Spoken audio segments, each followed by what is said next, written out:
Hello, my name is Courtney Myrick, and I am here with Tony Peck and Rachel Fair, founders of the Inner City Tennis Project, and we're gonna get to know you guys a little bit better. How are you guys doing today?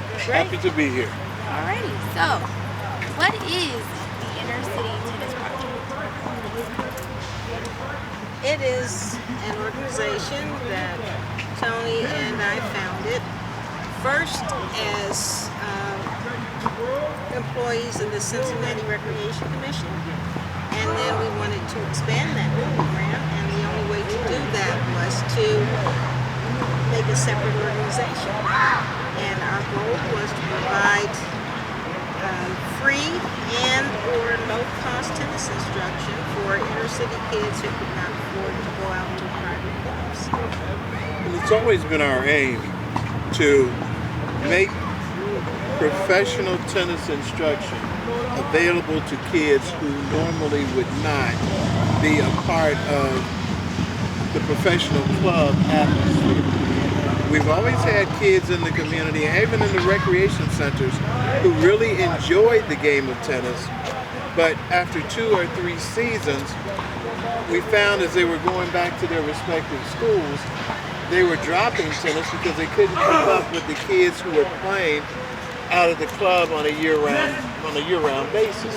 So we expanded the NJTL program, the National Junior Tennis League program that was operating by the Recreation Commission, into a year-round entity in order to allow our kids to have an opportunity to further expand their tennis and more than just a 6 to 8 week summer program.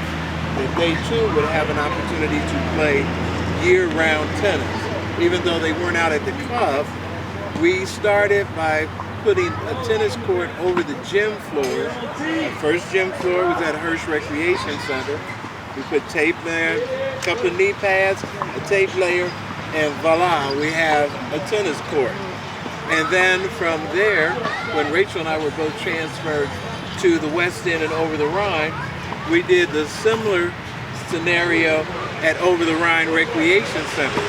And one of the ongoing jokes that our kids had that they used to like to confound other people with was they would ask them, well, what club do you play at?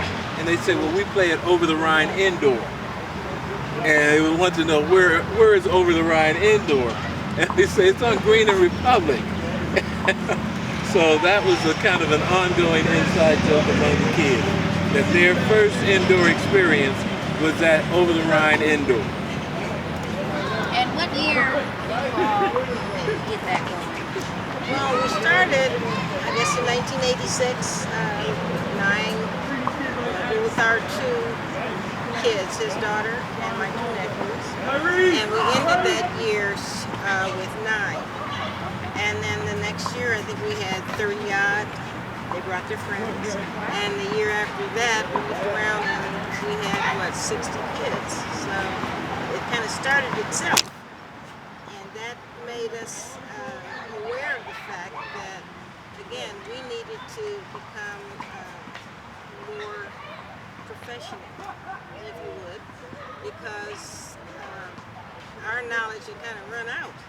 So that at that point we went to the PTR, one of the 2 large professional tennis organizations in the United States and the world, in fact. And the PTR, we offered training for people who were bringing tennis to kids who otherwise would not be served. So we took advantage of that program. We became professional instructors and upgraded our standing with the PTR and became professional.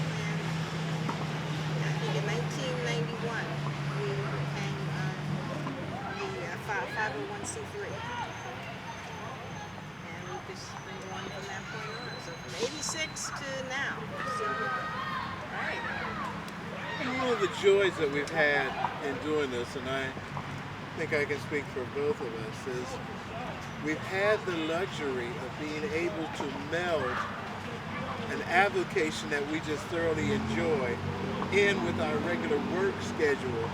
So it allowed us to then, because we're serving kids and working in the recreation atmosphere, to get more kids, be able to touch more kids through the recreation centers. And then invite more kids into the program.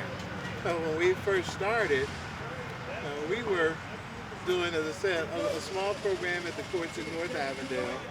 From there we moved over to the courts at Walnut Hills High School at that time. Then when we were transferred down to the West End, we were able to use the courts at Lincoln Center and then over on Vine Street at Inwood Park at Hollister. So it kind of became like we were like the Johnny Appleseeds of tennis. We were sprinkling a little tennis around in each neighborhood we went to. Those kids continued to play, so it kind of stayed in those neighborhoods, but we were able to all bring them all back together at one point or another. And then it started to grow. So from a group that basically started in the two Avondale centers of North Avondale and Hirsch, we touched kids in North Side, we touched kids in College Hill, we ended up touching kids in the West End, Evanston, Cumminsville, all over the city. And so as the program grew, we kind of grew with the program. So the program is open to youth throughout the greater Cincinnati area? Oh yeah, there's no charge for the tennis. Okay.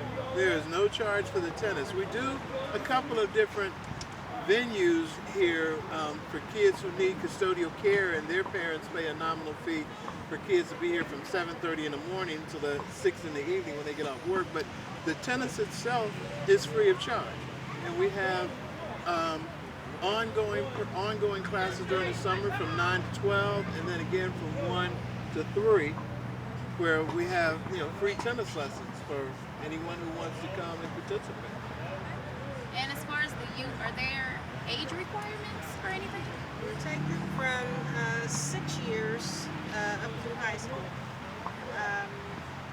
We have taken a few 5-year-olds, but that's only if they've had a year of certified kindergarten experience, just because of the attention, how long they can really pay attention.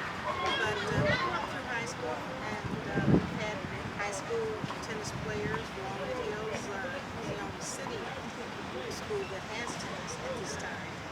And we've had them from CHCA, we've had kids from Roller, we've had kids from all over greater Cincinnati, and Kentucky too. So we've had kids from all over. And how would someone who's interested in getting their child involved in this program, how would they do it? Well, they can come down. We're here 5 days a week in the summer, Monday through Friday, from the second week of June through the third week of August. They can come up to the court. As Tony said, we're here from 7:30 in the morning to 5:30 in the afternoon. They can come up first. They can call. Our call number, automated number, is 513-751-0811. And they can get a verbal message where we are or what they need to do. And they call that number and get the information where we're going to be at any point in time. Do you also, with this being a free program, with it being a growing program, has there ever been an issue to where you've been outnumbered by students? No, because we've had enough of our students. Right now this summer, we hired 6 of our former students to help us to teach. So that way, they're not only getting the opportunity to give back, but they're getting the professional experience of what it is to be an instructor, to run the program, to teach kids who were just like them and learning. So for us to say that we were outnumbered, we've always had a good periphery of either tennis parents or other tennis professionals like ourselves who had kids involved in the program who we've been able to work with. One of the best that I know in this city is Mr. Wade Lacey. And I know you're pretty familiar with Mr. Lacey, having being on the staff as the Herald and that. But Wade at times worked with my daughter, as I at times worked with his daughter. And in turn, it was really a symbiotic relationship that we've come to enjoyed through the years. So other instructors who are doing other things similar to us will call us up, say, I've got a couple of kids that, can I bring them down and work with your kids? We'll say, sure, we have a couple of kids who live out in your neighborhood, but they can't get down to us on rainy days. Can they come out to your program? And it kind of has worked really well that way. And as Tony said, if you look out on the court right now, we got 5 instructors out there. 1, 2, 3, we got 5 out there, and all 5 have come out of our program, been through our program. So and that's another thing that I think we really encourage the younger kids that you see out there. They can look at their instructors and they say, wow, those guys and girls, they were once us. So, we get to be that age. We have an opportunity to work in the summer, and we can work and be tennis instructors too. That encourages them to stay in the game, to get better, to learn how to teach. And we've had instructors to go on and coach college teams, to work as professionals in other clubs. And first and foremost that I can think of is Isaac Guerra, who's the professional, runs a club, one of the largest clubs in Atlanta. We have college coach Justin Stuckey, who is the men and women's coach at Wittenberg University. So it just keeps going. And we do encourage all our students to give back, because Tony hasn't mentioned it. But one of the things that we do, we have never taken a cent for personal pay or for doing this program. But the kids out there who are teaching, they like to get paid, as we did when we were that age. So, we're able to pay them and encourage them, and give them the choice to, flip burgers or maybe do something else. They can do something they love to do and get paid for it. We've had one of our kids who just got back from an interview at one of the largest clubs in Chicago. They're interviewing him for a spot as their junior coordinator for this upcoming season. And that's Greg Pipkins, and he just was interviewed in Chicago 3 days ago. And we're happy to have him for this summer, keeping our fingers crossed that we can get him back next year, but if he gets something on that professional end, we're happy to see him progress in that fashion. So that's kind of how we can surmise the fact that we know that the program is a success because the kids are going on to do bigger and better things. Our other instructor out there, Mallory McCowan, she's leaving on Friday to go to Atlanta, and she'll be interviewing for a job in Atlanta for this coming fall at one of the tennis clubs down there. So I find great pride when I see my kids doing well. I'm like a proud papa. I really am. I am thoroughly like a proud papa. And not only are they good at just the tennis thing, but they're just incredibly good citizens. And that goes so much further than just the tennis. We are so happy that they're just good citizens. And I think that's one thing that we're known for is we take the kids to tournaments. People know our kids. And the one thing we hear, they may or may not do as well as we want during the tournaments. Usually they do fairly well. But the one constant is the kids we bring are so well behaved. They are men. They know the rules of tennis. And they're nice kids. Because if they weren't, they wouldn't. But first of all, they wouldn't go. That's number one.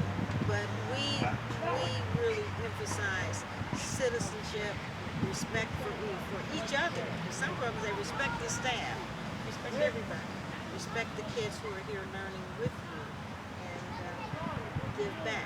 When you get older and you get in a position, it's not always about the money you get. It's about giving back. Like we give to you, you give to someone else. And that's the main tenet of this program, is help within the community and enlarging it.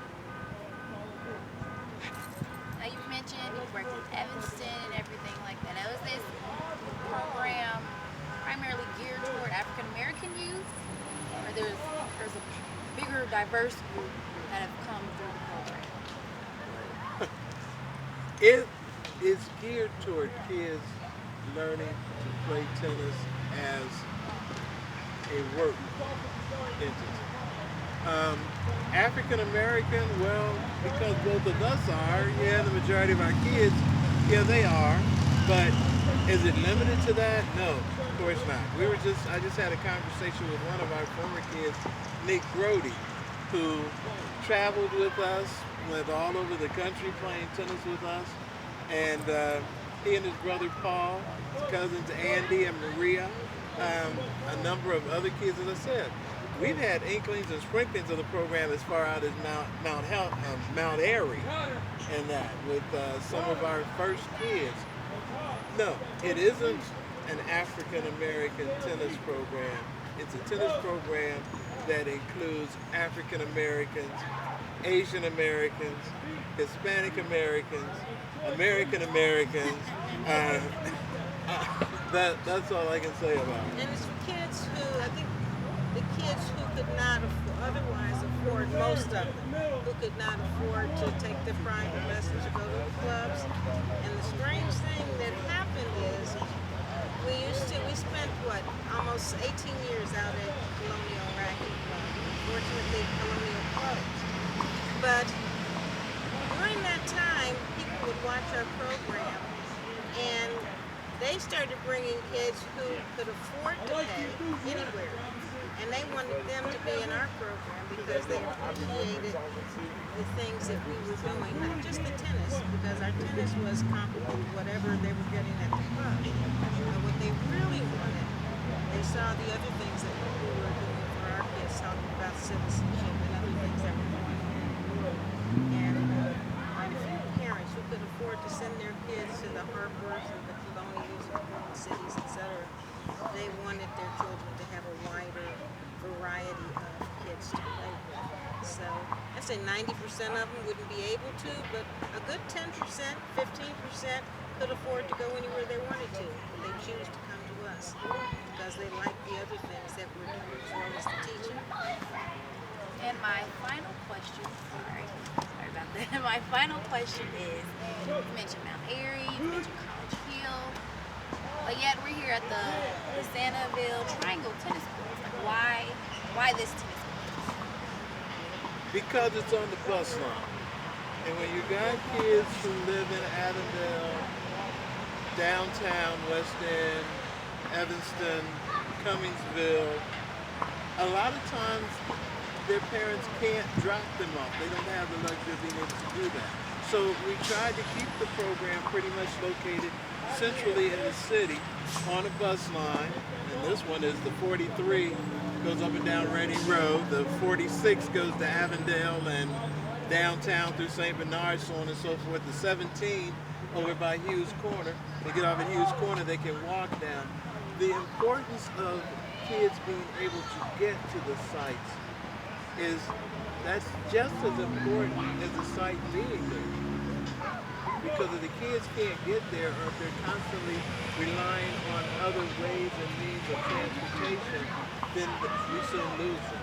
And this way, we've had kids who had parents have arranged for their school buses to drop them off when we're here in the spring, to be able to get to where we are in order to play. And that was a major reason why Colonial was so inviting for us at the time when we were starting the indoor program, and it expanded way beyond the gymnasiums and to the point where we needed that space. Well, Colonial was on the 17 bus line. Kids can transfer and they can get there. And another reason why the triangle is so important to us is that kids walk up and down here, they get a bus, they walk and they see. They might not have a thought about tennis in their lives, and they walk out and they look out and they see these kids. Those kids, what are they doing? They're playing tennis. I think I'll try.